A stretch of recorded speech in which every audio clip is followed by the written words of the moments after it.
আমাৰ মাজত এই দিন ৰাখি থৈ গৈছে।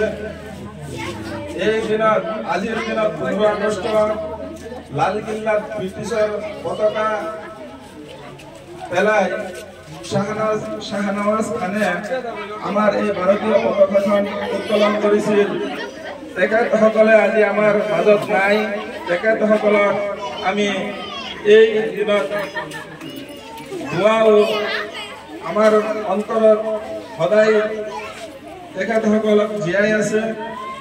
গতিকে আমি তেখেতসকলৰ কাৰণে সদায় দোৱা কৰোঁ, তেখেতসকলে যাতে স্বৰ্গত উচ্চ স্বৰ্গত বাস কৰিব পাৰে। আমি সকলোৱে একত্ৰবদ্ধ হৈ আজিৰ দিনটো পালন কৰিলোঁ আৰু আমি এই প্ৰতিজ্ঞা ল'লোঁ যে আমাৰ ভাৰতবৰ্ষখন আমি পঢ়ি শিকি আৰু সততাৰে নিষ্ঠাৰে কাম কৰি যাতে আগবঢ়াই লৈ যাব পাৰোঁ, এই আমাৰ প্ৰতিজ্ঞা।